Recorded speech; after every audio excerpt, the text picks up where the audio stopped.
On Time's Drive this week, we're heading off-road for our take on the mud-munching Force Gurkha. This feels as sorted as a T-34 tank plowing through the rear end of the German retreat.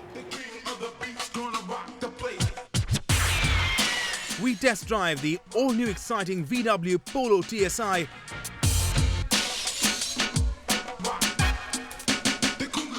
And we go mucking around in Karol Bagh motorcycle market and make you meet some motorcycle maestros. This is Time's Drive and I'm Joel Pereira. Now in this big beautiful world of ours, there exists a unique kind of human animal. You'd recognize him by the manic gleam in his eyes, by dusty trouser bottoms and muddy boots. They call themselves off-road enthusiasts, and for them, a brand new steed, the Force Gurkha.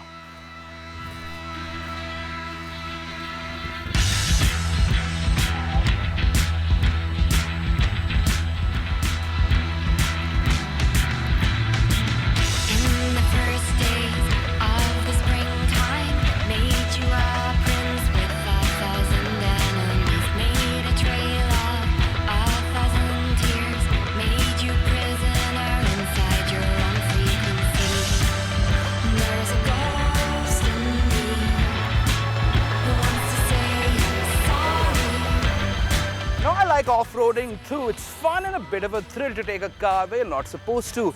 But for me, it's an occasional bug. However, today, we're looking to enter the mind of the serial off-roader.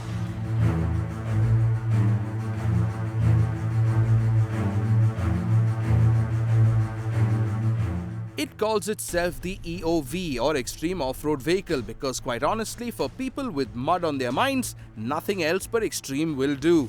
Off-roading enthusiasts will be aware of the existence of the Gurkha, the wild and hairy version of the old Tempo tracks, itself a tuned-down version of the Mercedes G-Wagon. If you see them side by side, you know what I'm talking about.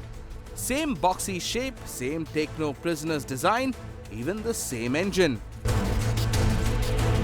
Under the slab-like bonnet is an engine derived from the legendary OM616, introduced by Mercedes sometime in the late 70s. This engine is old school all the way, turbocharged, intercooled, and unlike most passenger car engines in India right now, this one's DI, which means direct injection. Power output is a very modest 81 bhp with 235 newtons of torque. Putting the power to the road is a 5-speed transmission, the G118, again derived from a very old and dusty Mercedes parts bin. It's rear-wheel drive in normal conditions, and switching to 4x4 is again by the old school secondary gear lever. Man, I haven't seen one of those in a new car in so long. Like we said earlier, the power output, at least on paper, is only 81 bhp. But actually driving the Gurkha, you wouldn't know that. Slip this car into gear and this little off-roader that could actually jumps off. Takes you a bit by surprise, quite honestly. The reason for this enthusness, the Gurkha is a very short gearing, which brings us to the big irony in this car. The gears themselves are very long throw, which means a baseball bat sized lever. You're going to have to keep reaching for it when changing gears, and because of the shortness of the gears themselves, you're going to have to do a lot of changing, which will get irritating beyond a point, considering while off-road, you want to settle down in a low gear and keep plowing on without having to keep shifting.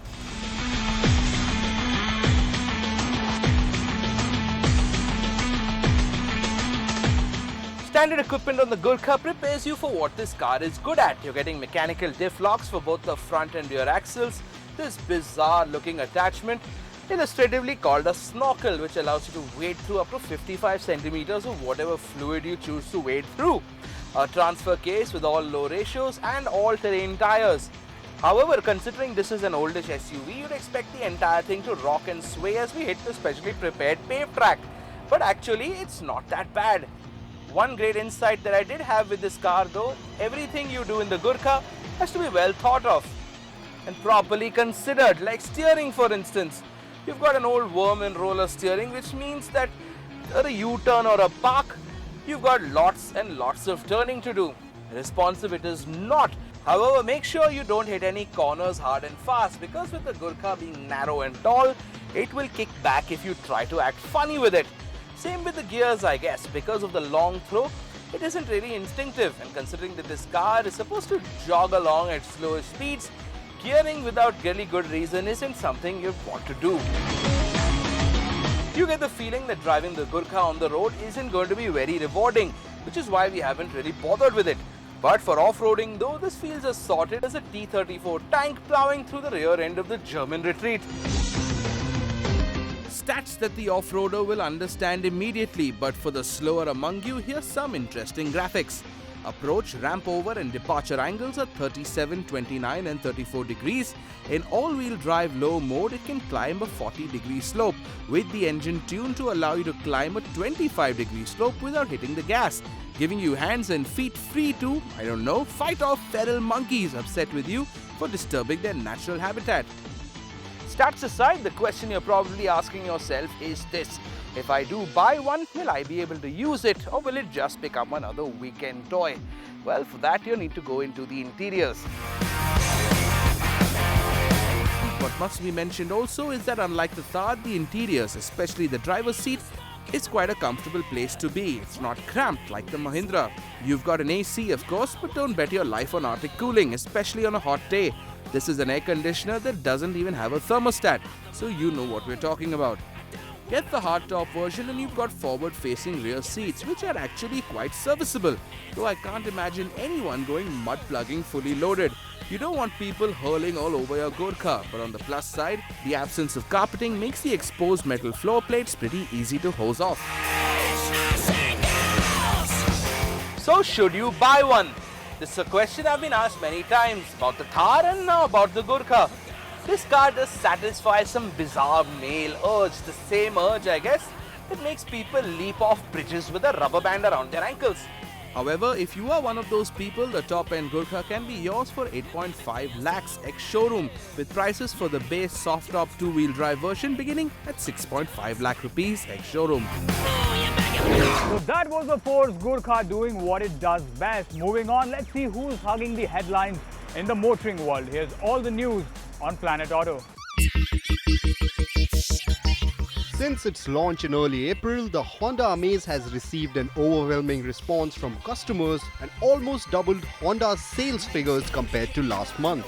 Honda's confidence in the compact family sedan have already begun paying high dividends, as it has managed to clock an impressive sales figures of 4,852 units in the month of April. This amounts for more than 50% of Honda's total sales in the last month. Adding to their arsenal of sports cars in India, Jaguar is planning to launch the new F-Type sports car next month.